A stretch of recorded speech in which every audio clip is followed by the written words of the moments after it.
So we're moving on to 2015, and I can't help but think there was something about that year that everybody was raving about or got mentioned a lot. It's not crossing my mind at the moment, but you know, oh well, maybe it will come back to me at some point. You know, I think it was nothing particularly major, you know, but I don't know, there's some niggling thought. It just can't quite help but think I'm missing something.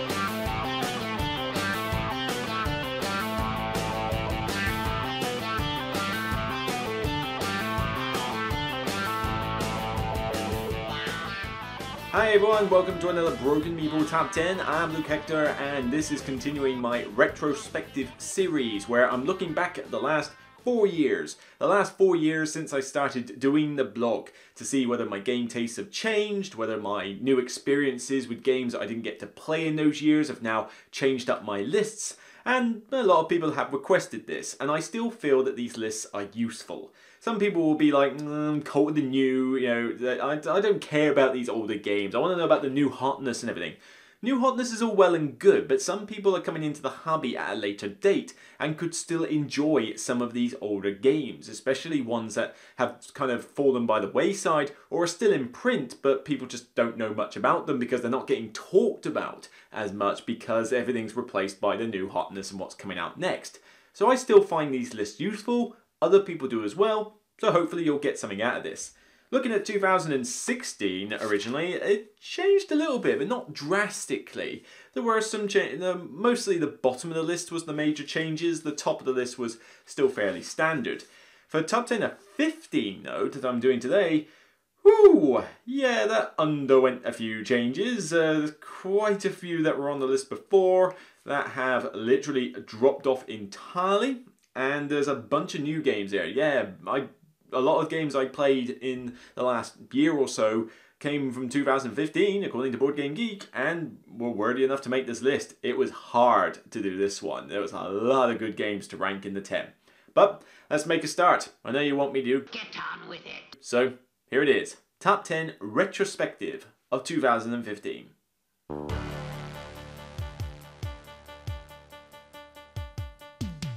My number 10 has dropped a whopping 8 places since I ranked it before.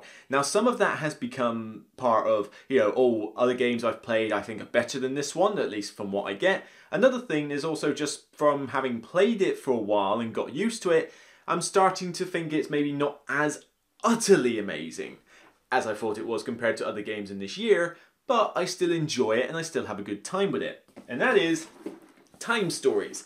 This made such a splash when it first came out, and I gotta be careful because storing this vertically is kind of not the best idea really.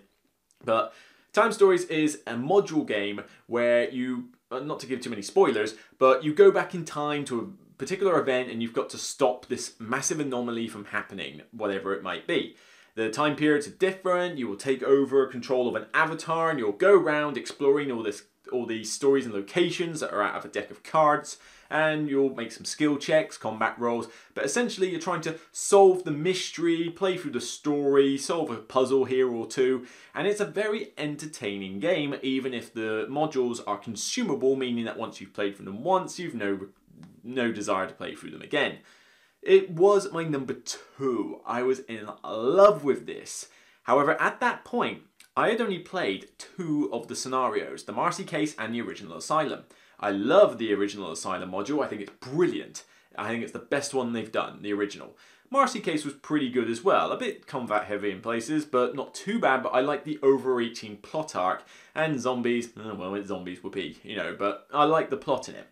Since then though, the scenarios have kind of had diminishing returns. I didn't like Prophecy of Dragons, I wasn't a fan of Under the Mast too much, I liked Expedition Endurance, I liked the recent Estrella Drive, Lumen Fide was okay, but again, stupidly combat heavy. A lot of these new scenarios are just focusing far too much on obscene combats, and that's the least favourite thing I like about Time Stories. I don't care about the combat, I want to solve puzzles, I want to go through this ultimate great story and solve a mystery that keeps you guessing until the end.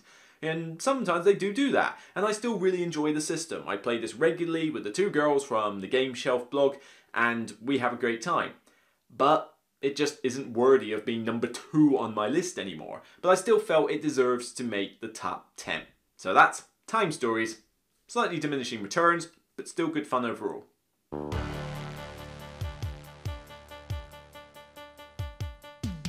Number 9 is a recent addition to the list. This is a new debut, and it's a purely solo game. I had the original of this, and I thought it was fine, but I felt it could use a bit more variety and needed a little tweaking here and there. Well, they kickstarted an expansion which not only added a ton of variety, but also fixed 1 or 2 things about it. Not to mention it's had a lot of booster packs since, which I got on the Kickstarter, so now I've got lots of variety with this cool dice rolling solo game, which is, here we go, Hostage Negotiator. Now the theme might be controversial for some people, I can understand that, but you are literally a hostage negotiator rolling dice in order to get the effects of these conversation cards with a particular hostage taker. All the scenarios are totally different though. You might have a criminal who's just a massive, he just wants to see the world burn, he's a fanatic. You might have somebody who is just an innocent bloke, he just wants to get medical bills for his daughter and is getting desperate to get the money to pay the medical bills. And the booster packs have introduced things like dodgy CEO bosses, like maniacal twins, cultists. There's a lot of cool different story arcs with this game, but it all boils down to rolling dice, tactical card play, and going through the theme of the story. And I do like the way that the theme is attached to this. Okay, you're rolling dice, but you've got the flavor text on the conversations themselves, the events that might happen, like, the enemy might just, have a bad twitch moment and decide to offer hostage, or, the terror level that you're trying to manage might just shoot up because the guy is getting impatient that you're not meeting his demands. There's all sorts of cool little thematic touches like that. And I really enjoy this game, particularly in its new expanded form, which I can fit in one big box and, enjoy from time to time as a pure solo experience. It'd be interesting to see if this could ever be upgraded to a 2-player game, but to be honest, I'm not particularly fussed. I like it solo, great game, worthy of the list. Number 9.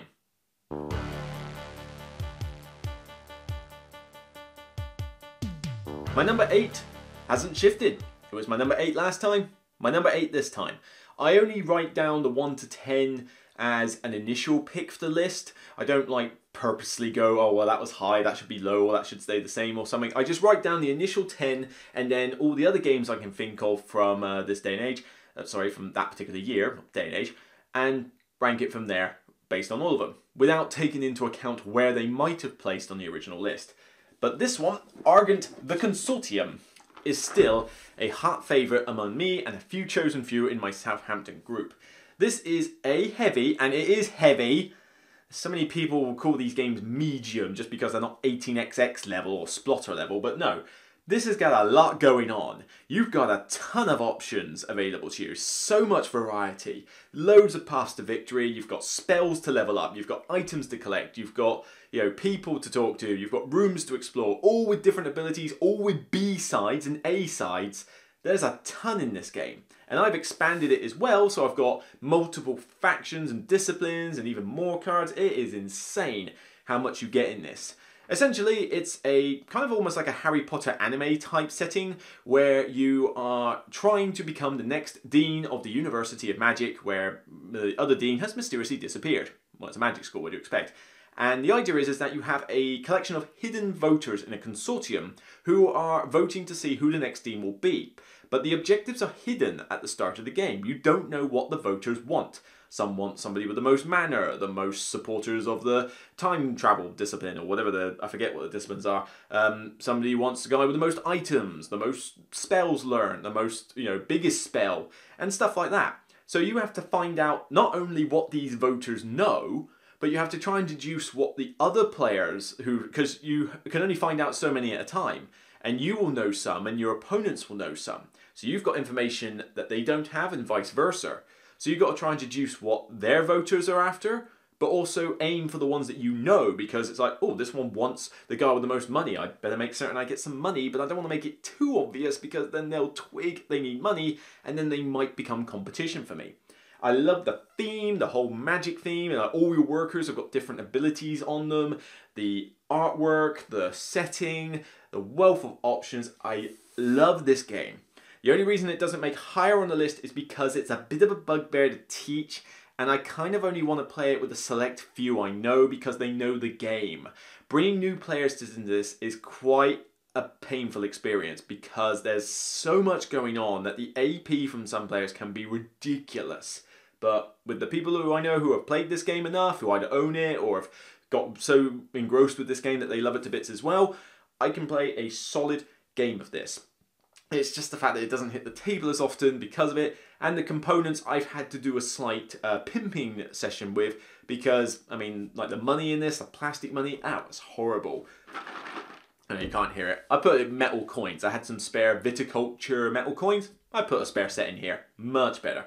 But I love it. It's just very complex, quite heavy, but oh my god, when you play it with the right people, so much fun. Argent, the Consortium, remaining at number 8.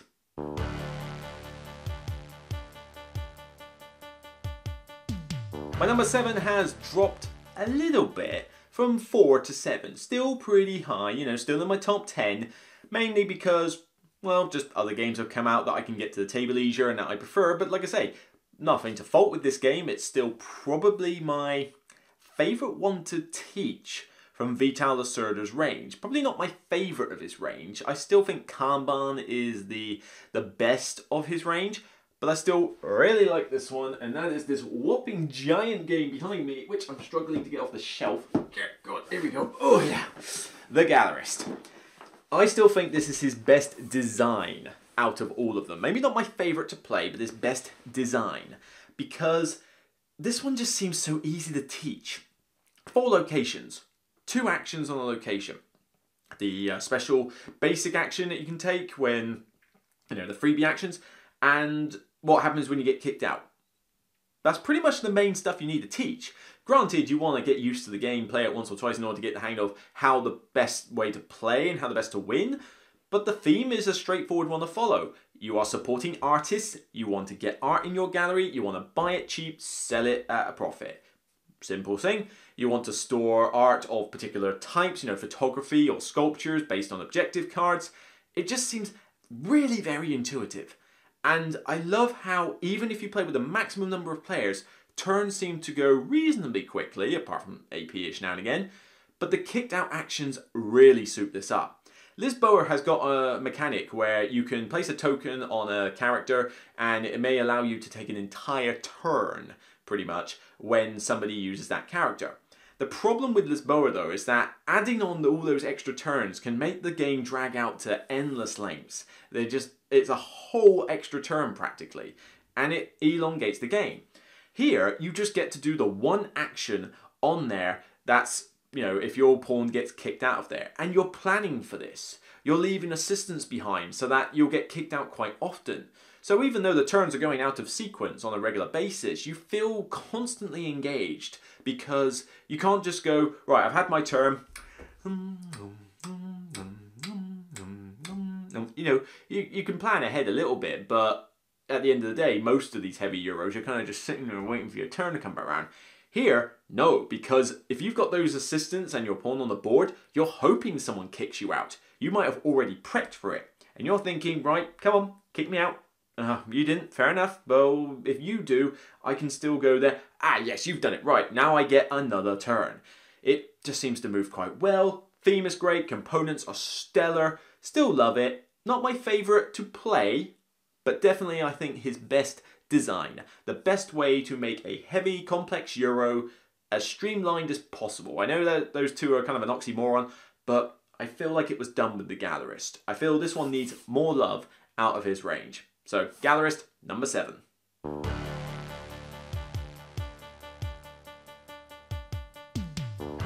My number 6 is a new entry. It took me a while to get this one played because it barely came out at the end of the year and I didn't get a chance to play it until I finally managed to get my own copy, which was hard to do because when it did finally come back into print, it sold out pretty quickly. And not surprising because we were all waiting for this reprint to come out. All I heard about was the Dice Tower going on about this game. Oh, this is great. This is like Citadels 2.0. This is great. You know, such a great game. They had the original version. And I'm like, come on, Fantasy Flight, hurry up and pull out this one. Glad I waited because it was definitely worth the wait. And that is, as we get off here, woohoo! Mission Red Planet. Yes, I know, Mars is the thing these days. Everything's all about Mars, and we must go to Mars and terraform Mars. But this one has been around for ages. This was about Mars before Mars became cool, if that makes sense. But it's effectively like I call Citadels 2.0. Not in the sense that I think it's better than Citadels. Well, do I? Actually, yeah, I do prefer this to Citadels, but it's not so much that, oh, replaces Citadels. It's just that this one adds area control on top of the role selection mechanic from Citadels. You are putting your astronauts on these territories in Mars to harvest resources. And the resources are worth so many points, some are rarer than others. There's constant back and forth, you know, take that between you and the opponents as you keep replacing their models or killing them or moving them away. You've got hidden markers you can put underneath territories to try and hide the fact that they're worth more or less. You've got the Phobos Moon edition now, which orbits the planet and is like an extra space that you can sort of jet down from to the planet. It's great, but the production quality is stellar. You've got this great board for Mars in pieces, the Phobos as well. You've got these rocket ships, you've got the miniatures for the astronauts. The role selection is solid.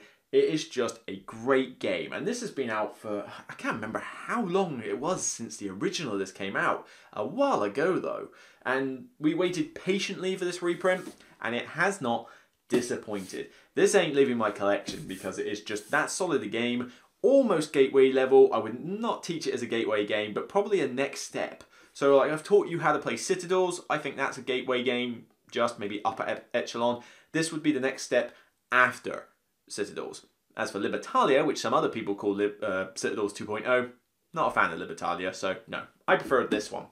Probably is my favourite Mars game, actually. I mean, well, let's face it, what else is there? First Martians, that's probably it for me. Objection! So, yeah, Mars. Mission Red Planet, a worthy addition to the list at number 6.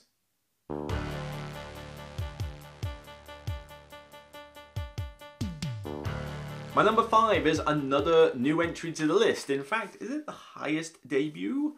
Let's see. No, that's not a debut. That's not a debut. That's not a debut. Oh, nope, second highest debut. We'll get onto the other one soon. But this one is just a solid Euro game, and I dub it the Game of Life Euro Edition. The Game of Life was one that I played in the 80s as a kid with my family, and I enjoyed it. It was just roll and move and see what happens, but it was quite amusing. And kind of weird though in the fact that even if I play it now as an adult, the fact that I'm not a big fan of like kids, I don't want kids myself, and yet for some reason I keep landing on every single space that puts a daughter or son peg in the car. It's like the game's trying to make up for it. I'm not sure. It's kind of weird, but amusing when it happens. This though is The Pursuit of Happiness, and I love this game. This is solid. I mean, the main reason it isn't maybe higher on this list is just because, again, I feel this is one I need to play with a select few because the wealth of options you have in here does lead to some AP from players who aren't used to it. But I know some friends of mine who are engrossed with this. I mean, they'd never heard of it before I brought it along. I played it with them. They got sucked into the theme. They loved it. It is one that you must play as an experience. Because there is a game to this. There is a worker placement aspect. You have resource management with creativity and knowledge and stuff. And you are basically building your life from scratch. Get the most victory points. Start off as a teenager, go to old age. You can undertake projects like grow a bonsai tree, go jogging, dog walking, start a gaming group, whatever. You can buy items, you know, houses, yachts, game collections, that sort of thing. Go on activities, get a job, find a date, turn it into a relationship, become a family. There's all sorts of ways that you can live your life and you choose what you want to do. And that's one of my favorite things in most Euro games, the sandbox experience. This one, yes, you're trying to get victory points and there may be an efficient way to play based on objectives. But other than that, you choose how you want to live your life. Do you want a job? Get a job.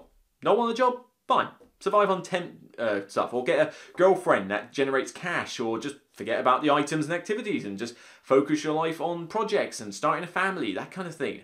There's so many ways you can play this. I love it. The community expansion has added another element that I enjoy. You know, doesn't complicate the game much much more. It just adds another option. And with the Kickstarter stretch goals now, I've got so much new content for this. So the cards, there's endless cards in each pile that you will see different stuff every game.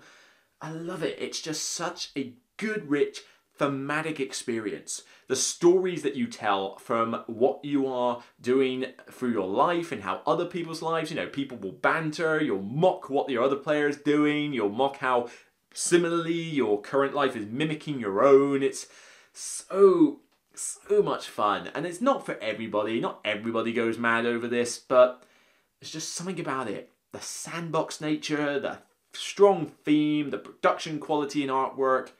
I just get a good kick out of this. And there are certain people I know who I know I'm going to have like a 10 out of 10 time with, because they just get sucked into the theme as well. Great fun. Pursuit of Happiness, number 5.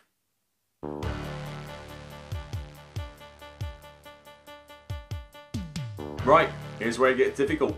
My number 4, 3, 2 and 1, they were hard to rank. These were really hard to rank. I love all 4 of these games. Even Pursuit was like, oh, close, but probably 5 compared to these, but still.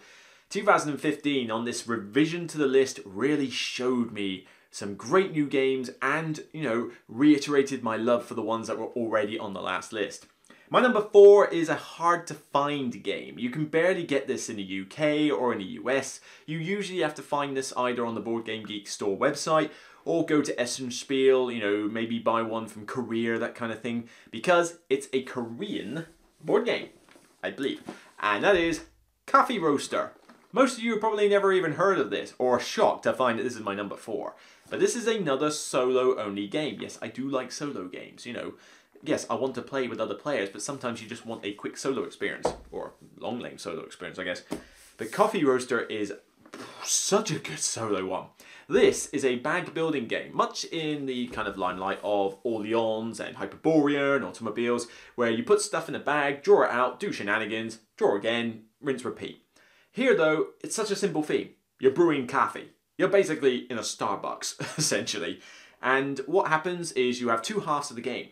The first half is you choose a coffee. It's one from around the world, gives you some flavor text on what it's like and what country it's from. You know, all nice and good. You then populate a bag with a bunch of tokens from water, smoke, burnt seeds, stubborn beans, and you know, coffee beans of various levels and different things like flavor and texture and stuff.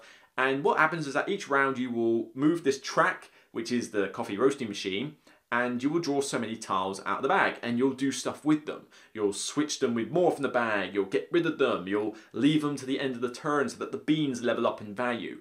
And you'll carry on this until you get to a point where you say, right, I'm ready to brew the coffee. And the longer you leave it, the more you risk your coffee burning. So you've got to balance, you know, there's a good push your luck and balancing aspect with how long you roast the coffee before you're ready to brew it. And then the second half, you have a sideboard where you draw 10 tiles out of the bag, I think it's 10, and you populate a mug with these tiles. And this will determine how good your coffee is. You have some flexibility to chop and change the odd tile that you draw out or put some to waste based on what you've done during the game and what you've managed to unlock through the various bag building shenanigans. And then once you've got your coffee, you check its rating, compare it to what you need, score up and see how you did. You can play one at a time or do a menu of 3 coffees to see what your overall score was. It's so entertaining though. The production quality is pretty good. I mean, yeah, it's a little overpriced because you've got to buy it from overseas, but it just works. It's a simple game to learn. The tiles themselves are great. The theme is light-hearted and easy to get into. I mean, I'm a tea drinker, and I like this. You know, it could be called tea brewer, I suppose, but you get more of the theme out of roasting coffee, I guess. I like coffee every now and again, but it's just such a simple game. You can get once you know what you're doing, you can get a game of this done in 10 minutes. You know, free menu, half an hour. Your first game maybe take you 20 minutes to half an hour tops. It's a quick game, and you can play as many of the menus you like, and there's varying difficulty levels from easy, medium, hard, expert. So you can do what you like with this, but it just seems to work so well. It's hard to describe. I like bag building, but Orleans is just generic medieval Euro boring. Hyperborea is okay, but it's a bit more involved, there's a lot more to teach, and it's a bit more complex. Automobiles is on my shelf, and I have talked about it many a time. It's a cool racing aspect with the cube building, but it's a longer game as well. Here though, quick, easy, solo, love it. Coffee roaster, hard to get hold of, but if you're lucky enough to get a copy, I recommend it if you're a fan of solo games. So number 4, Coffee Roaster.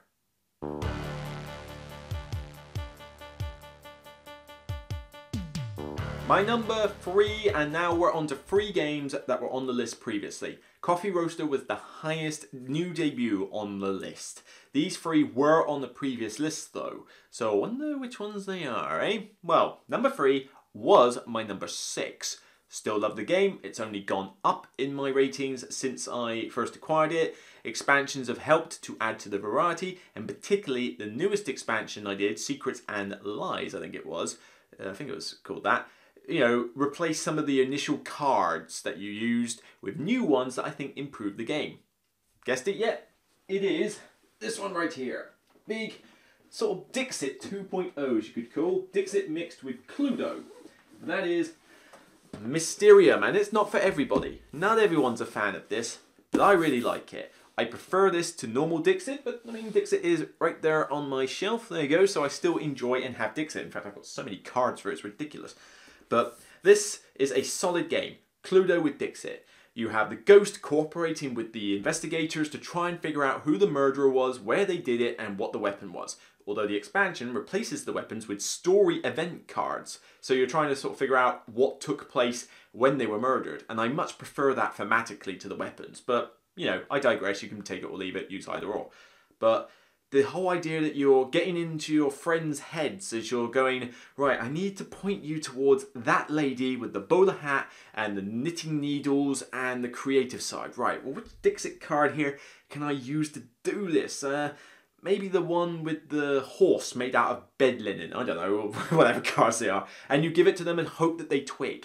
They are constantly getting into your head, trying to figure out, what is he trying to tell me? What is it about this card that's relevant? And you're getting into their head going, oh, come on, you've got to realise this. I know you think along the same lines as me. Go ahead. And as the ghost, you can't talk. And some people don't like that, but I love that bit because it's so tense. Because you're trying to get to help them, but you listen to what they're talking about, and you just can't help but curse in your head the player who, you know, when they go, oh, I think it's that, for that reason, you go, yes, go, do it. And somebody, Burke 2.0 from across the table says, nah, he was probably talking about this. And it's like, oh yeah, that's exactly it. I agree with you. And you're like, shut up, Meg, as they try to lure them away. It's such a great feeling, and it's good tension. But I like being the investigator as well. You know, you're figuring out this puzzle, you're getting into the ghost's head, trying to figure out what they're thinking. It uses a great mechanic from Dixit, combines it with an old classic game to basically say, sorry Cluedo, you're gone. Mysterium's the way to go. And it's not that complex. I reckon I could teach this as a gateway game. They would need a bit of guidance, but I think co-ops are easier to teach as gateway experiences, even if there is a little bit of meat to them. I mean, if they know how to play Dixit, they can easily play this. I mean, this would probably be maybe the next step after Dixit at a push. But I really enjoy this one. Fabulous production, the expansions have added more variety, the new replacement for the weapon cards is great. Not essential, but I think it's great. And I just love it. It's gone up in my rating since I first got it. Still adore it, still love to play it. Can take up to 7 people, always a good thing. Doesn't take too long. Good, cooperative, fun. Mysterium. Number 3.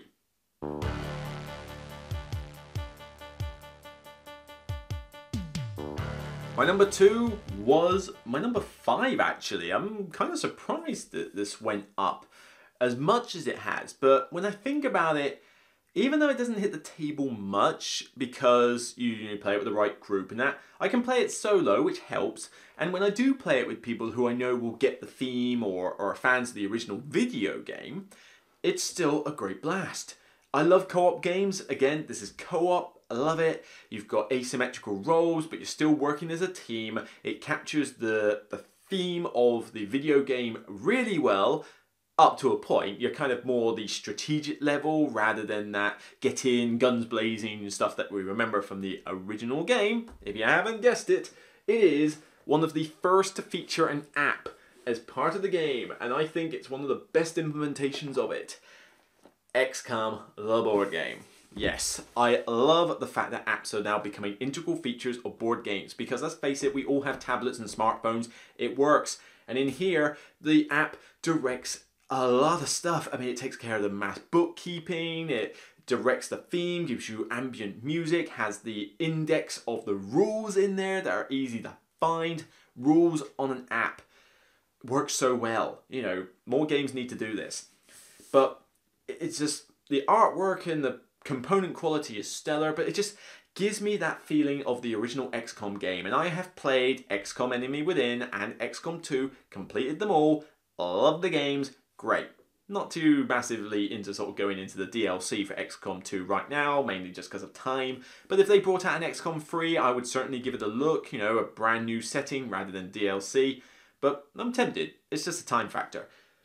But I love it. The app is great. You've got that tense timed phase of, oh my god, scientists, do this. Central officer, we need this. Oh, I've got 2 crises. Which one, guys? Which one? Which one's worse? I'll go with this. And, you know, on a timer, the difficulty can be taken from, well, easy, medium, and hard. I like to call it hard. Oh my god, we're gonna die. You know, it's certainly quite a tricky game. And there is some luck involved, yes. I admit that is a flaw. You know, you have a lot of die rolling at times, so sometimes you might just get screwed because of a bad roll.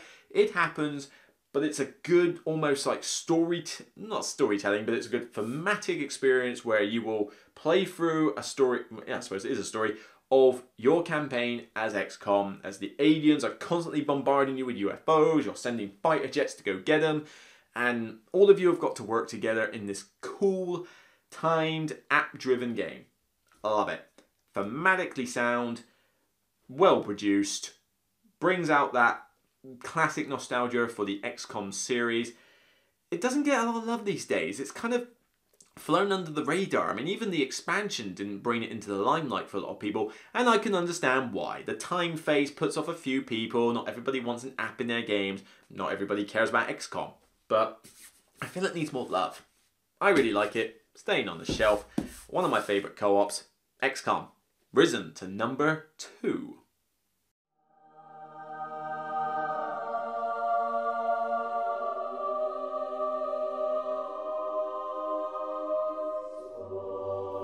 My number 1 was my number 3. Yeah, I thought highly of this before. It's only gotten better. The expansion has certainly made it better for me. It is a 2-player only game.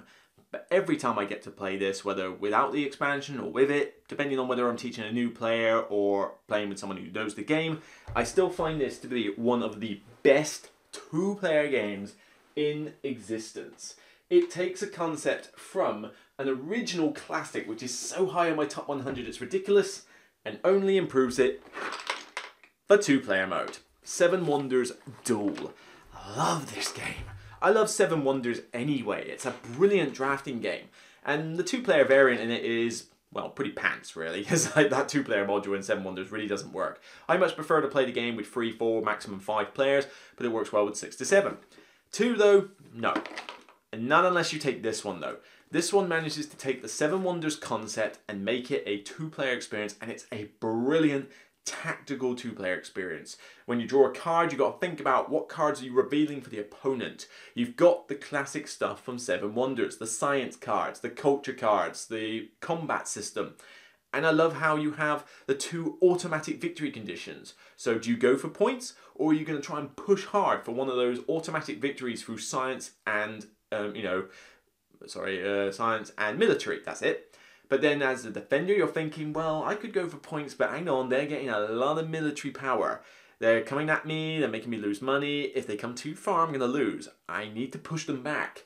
Won't get me many more points, but it will stop me automatically losing. So there's this great push back and forth balancing act with all the stuff you do. And the expansion Pantheon, not for everybody, not everybody's a fan. Personally, I really like it. It gives you more options to use these god powers with money. You set them up sort of based on tactics during the game, not at the start of the game, which I think is really cool. So you never know what gods are going to come out until you progress. So it's very tactical, very reactive. But it also means that if you buy a god power, you don't have to take a card. So you can almost upset the timing. Because normally you can time, like, yeah, they're going to take that, I'm going to take that, and then I'll take that. So I know what cards are going to flip, I know they're in a hard choice. But if you've got money, you can go, no, you know what? I'm going to invoke this god power and use this ability. I don't have to take a card now, and now the timing's thrown off. Being able to have the power to do that is such a game changer, and I love this with Pantheon. But I still really enjoy it with the base set, and I will play either way. I think it's amazing. This is how Seven Wonders should be done as a 2-player game. Just so good. And when you play this with someone who knows the game, it can be one of the most tense, tactical, closely knit points-wise games of all. It's just a phenomenal 2-player game. And that's why it had to reach #1, because it has only gotten better with time. And it was already #3. I already thought this was brilliant. It's just gotten better and worthy of the top spot of 2015. So that's my top 10 retrospective games of 2015. And if you've, looking at my list previously, you can see things have changed a bit. Well, number 10 was, in fact, let's go for that list actually. 10 was Raptor. Still love it. Good 2-player game. Haven't played it in a while. I think it's a bit unbalanced towards the scientist, but it's still a good fun game. Still enjoy it, just wouldn't make the top 10 now. Number 9 was Legendary Predator. That's gone off the list. I still like it. Much prefer Alien, much prefer Marvel. Predator it's nice. I'll play it now and again, but I prefer the other Legendary, so it couldn't really make the top 10 again here. Still enjoyable game though. 8 was Argent the Consortium as before. Number 7 has dropped off and will never enter my top 200 games ever again, and that was a Game of Thrones 2nd edition of the LCG. I liked it at first and I gave it a chance, but yeah, eventually the fact that there were so many factions, it took ages for them to get any decent cards. Some factions were just overpowered from the get-go and are still too powerful now, and the meta just really didn't work. It was all about just who can get the biggest character out, and then when the opponent doesn't have a big one to retaliate with. The economy was the exact same thing every game. There was no variety in how you started, and there was such an emphasis on your initial starting hand setup that if you messed that part up, chances are you were going to lose. There were just some things that really irked me about the game as time went on, and I think I just got a little bit hyped on the core set and a couple of packs into it, thinking, yes, it's Game of Thrones, I like Game of Thrones, love the series, but yeah, sadly, the LCG is just not for me more. So that was the first thing I crossed off the original top 10. That leaves me with... Number 6 was Mysterium, rose to number 3, love it. Number 5 was XCOM, rose to number 2. Number 4 was the Gallerist, dropped to 7, still love it. Number 3, Seven Wonders Duel, my new number 1. Number 2, Time Stories, dropped all the way to 10, and I'm in an iron about putting it on the list at all, but came close. Number 1 though, and here's where people are going to get a bit shocked. Forbidden Stars. Where's Forbidden Stars now? It's still on my shelf, and I still really like this game. And when I first started playing it, it was my number 1 of the year. But some issues, well not issues, but some things about it stop it from being my favourite ever. And I would say it was probably like an 11. 11 or 12. I still really enjoy it, but it's a long game. It's hard to get to the table. If you play with 3 or 4 players, it's going to be a long game. There is plenty of scope for AP here. The combat phase, wonderfully rich and thematic, but can be a sort of waiting affair as you're sitting there waiting for 2 other people to have this cool combat. It's still really good though. Still really like it. I mean, come on, my 11 or 12 could be Forbidden Stars. That still makes it a brilliant game. But it has kind of fallen down a bit, mainly because it's so hard to get to the table. You've got to teach all these new rules. I've probably forgotten half of them by now. It's still solid though. Still think it's a great game. I will happily play it if somebody wants to play it, and I will enjoy it. That's why I haven't gotten rid of it. It's not because of the fact it's out of print. No, I just haven't got rid of it because I still think it's an excellent game. But I felt that the barrier to entry, the barrier to getting it to the table often meant that it couldn't be my number 1. And then as I considered games that I had played new since the last list, I thought, yeah, you know what? I actually prefer these to Forbidden Stars now. So that's why it's fallen off. A big drastic drop. That's the way it is. Tastes change. You know, different games come out, different games experience. You play different games. It's all relative. And that's just the way it is. Other honourable mentions that I want to go over. Pandemic Legacy Season 1. Great game, but the fact that you're done with it after you play it, I didn't think it could make the top 10 for that reason. Isle of Skye, cool game, probably in my top 15, but like I say, just lots of cool games out there. Elysium, similar, probably a top 15. I enjoy this game. I haven't played it for a while, but I love that pillar selection mechanic. I love the variety. It's an excellent game, just not top 10 material, but certainly top 15, I would say. Potion Explosion, probably top 20. I still enjoy it. It's still on my shelf below me, actually. It's a good gateway experience. I just haven't played it in a while, and more games have come out to kind of push it to a point where I wouldn't put it on the top 10. Still enjoyable and still definitely worth a look if you're into Candy Crush Facebook games. Celestia, great game. It's in my top 100 at the lower end. Still really enjoy it. Great game, just not top 10 material. Let's see, Automania. I talk about this a lot on my underrated games list, and I think it is underrated as all get out, but just not top 10 material. Probably top 15, probably 15 or so, I would say. You know, if I was to do it, but really enjoyable. Definitely underrated. Needs more love, but a great lightish, light to medium weight Euro game about building cars. Great fun. And after that, I did briefly consider things like Unusual Suspects and Stockpile, but wasn't really enough going for them to be considered. The one, though, that I almost wanted to add to the list recently, though, but I thought too soon, was one I played recently. I finally got shown how to play Drakarion. And Drakarion is this wonderfully heavy, wonderfully rich thematic game about being a magician and performing tricks and trying to be like the next best magician. It's kind of like the Prestige movie brought into a board game. It is great. It's from Mind Clash, the same people who did Anachrony that I love, and it's a solid game. I've been taught it, I played it, won my first game with a couple of backseas, I must admit, and really enjoyed myself. But I felt it was too soon to put it on the top 10. I think this could be top 10 material. I really do think this could have made the, say, the 6 to 10 area of my top 10. But after one play, it's a bit too soon to really get into that. But I reckon, you know, this could be a top 15 easily. Possibly even a top 10. It's just too soon. But I think Drakarion deserves an honourable mention for being a solid Euro game. However, that is mainly based on first impressions. I need to try it more times. So if I was to do this list again next year, you might find it would appear on it. But at least I'm talking about it. So, that's it for another one. 2 more to go. 2014 and 2013. The lists are already made. Just got to get on with recording and editing them. So, I'll see you on the next Broken Meeple review and or top 10 or one of the new trial run things that I'm hoping to do in the future. Hopefully you've been listening to the podcast and know a bit more about that. That's it for me though. Time for bed. So, see you on the next review, guys. Take care, and remember, no matter what, it's only a game. See you soon. Night night.